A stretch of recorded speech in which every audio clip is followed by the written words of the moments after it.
नमस्कार दोस्तों, अगर आप क्लास 10 में हैं और इस बार हिंदी का पेपर देने वाले हैं तो ये वीडियो आप लोगों के लिए बहुत इम्पोर्टेंट होने वाली है। लास्ट तक वीडियो देखना। आप लोगों को हूबहू यूपी बोर्ड का पेपर लेकर आया हूँ और इस पेपर में आप लोगों को वो क्वेश्चंस बताने वाला हूँ जो क्वेश्चन आप लोगों को बोर्ड पेपर में मिलने वाले हैं। तो वीडियो ध्यान से देखना, एक एक करके सारे क्वेश्चनों को हल करेंगे और सभी का आंसर्स आप लोगों को बताते चलेंगे। ठीक है, तो पहला क्वेश्चन है, शुक्ल युग का नामकरण किस विद्वान के नाम पर किया गया है? शुक्ल युग, आप युग शुक्ल के नाम से समझ सकते हैं और इसमें ऑप्शन में शुक्ल कहाँ पर दिया गया है इससे आप अंदाजा लगा सकते हैं। तो इसका सही आंसर क्या होगा?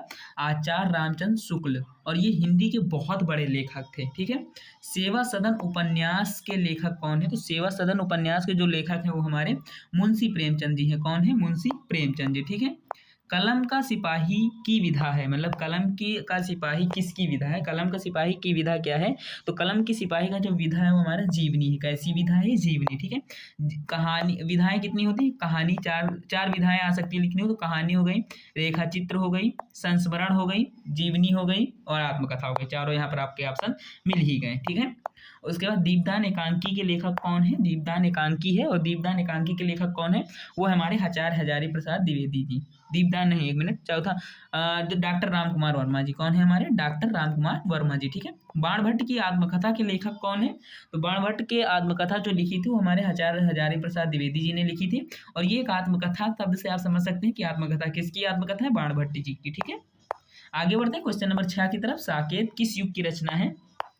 तो साकेत जो है हमारी किस युग की रचना है? साकेत द्विवेदी युग की रचना है। किसकी युग की है? द्विवेदी युग की। ठीक है, अब आप कहेंगे द्विवेदी गलत लिखा है, टाइपिंग में गलत हो जाता है, टाइपिंग में सही नहीं होता। द्विवेदी आप भी जानते हैं कैसे लिखे जाएगी, इसमें बताने की कोई जरूरत नहीं है। ठीक है, रीतकालीन कवि कौन है? इसमें आपके ऑप्शन दिए गए जैसे सुमित्रा नंदन पंत, बिहारी लाल, जगन्नाथ दास रत्नाकर, मैथिली शरण गुप्त। तो रीतकालीन कवि कौन है? तो हमारे बिहारी लाल जी। कौन है? बिहारी लाल जी। ठीक है, आगे बढ़ते हैं। लोकायतन के कवि का नाम क्या है? लोकायतन के कवि का क्या नाम है? तो लोकायतन के जो कवि हैं हमारे वो हैं सुमित्रा नंदन पंत जी। ठीक है, आगे बढ़ते हैं क्वेश्चन नंबर 10 की तरफ। एक मिनट, क्वेश्चन नंबर 9 की तरफ। छायावाद की मुख्य विशेषता क्या थी? तो छायावाद की जो मुख्य विशेषता थी वो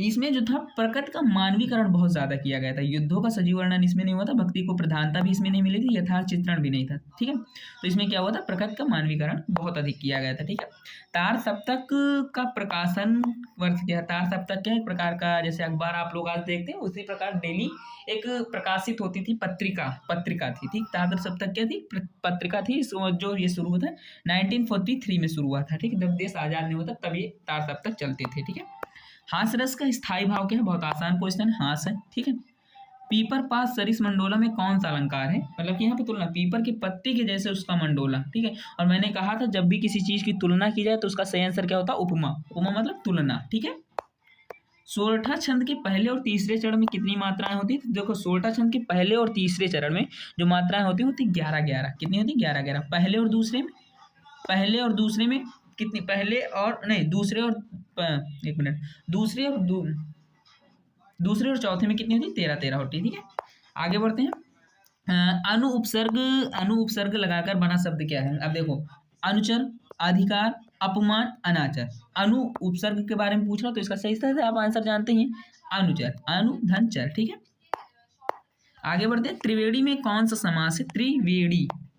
यहाँ पे एक अंकों की, देखो अंक प्रसिद्ध हो रहा है ना, त्रिवेणी मतलब अंकों का स्मरण हो रहा है तो इसका सही आंसर होगा द्विग। क्या होगा? द्विग। ठीक है, प्रस्तर का तद्भव भाव क्या है? प्रस्तर का तद्भव भाव क्या होगा? वो होगा हमारा पत्थर। क्या होगा? पत्थर। प्रस्तर को ही तपत्थर कहते हैं। ठीक है, इत्यादि में कैसी संधि है?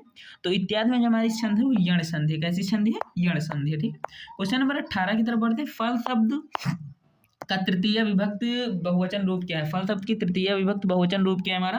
फल है। क्या है? फल है। ठीक है, पठ्यासी धातु रूप का लकार क्या है? पठ्यासी धातु रूप का लकार क्या है? तो इसका सही आंसर क्या होगा? लट लकार। क्या है हमारा? लट लकार। ठीक है, लोट लट ये मत कर देना, ये गलत हो जाएगा, ये सही है। ठीक है, आगे बढ़ते हैं। क्वेश्चन नंबर कौन सा हमारा? 20 की तरफ।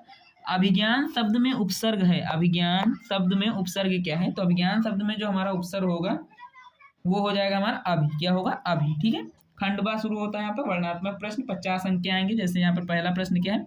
विश्वास पात्र मित्र से बड़ी रक्षा रहती है। एक मिनट में थोड़ा सा ऊपर कर देता हूँ आप लोगों को समझाने के लिए।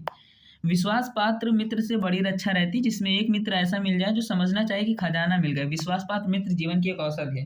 पाठ और लेखक का नाम लिखना है। आप लोगों ने पाठ और लेखक पढ़ रखा हो, बहुत आसानी से लिख सकते हैं। रेखांकित अंश की व्याख्या कीजिए। अब यहाँ पे आपको रेखांकित अंश नहीं दिख रहा होगा, मैं आप लोगों को दिखा देता हूँ रेखांकित अंश कौन सा है। ठीक है, देखो रेखांकित अंश यहाँ पर क्या है, जिससे ऐसा मित्र मिल जाए उसे समझना चाहिए कि खजाना मिल गया। ठीक है, ये इसका रेखांकित अंश है। अब यहाँ पर मैं आप लोगों को सिंपली समझा देता हूँ आगे क्या करना है। जैसे रेखांकित अंश की व्याख्या, कवि कह रहा है कि अगर किसी व्यक्ति को जीवन में एक ऐसा मित्र मिल जाए जो विश्वास करे, जो जिस पर वो खुद से ज़्यादा विश्वास कर सके, तो व्यक्ति को समझ जाना चाहिए कि उसको कोई मित्र नहीं मिला, उसे बल्कि एक मतलब कि खजाना मिल गया है। ठीक है, लेखक ने विश्वास पात्र मित्र की तुलना किससे की, तो खजाने से की है। ठीक है, पद्यांश पर आधारित प्रश्न आएंगे। ऊधो मन न 10-20, एक हुतो सो गयो श्याम संग ओ अवरद ईश। ठीक है, इंद्र शिथल भई केशव बिन ज्यों देहि बिन शीश।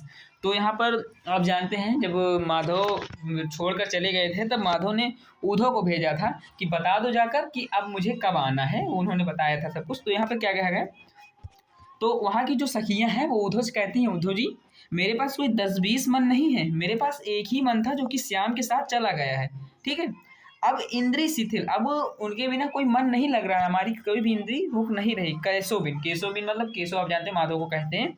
ज्यों दी बिन शीश। ठीक है, जैसे जैसे कैसे कि बिना शीश के जैसे देह शरीर होती वैसे हमारा मन हो गया है। ठीक है, तो यहाँ पर संदर्भ लिखना है। रेखांकित अंश की व्याख्या तो मैंने पूरी व्याख्या ही आप लोगों को समझा दी है।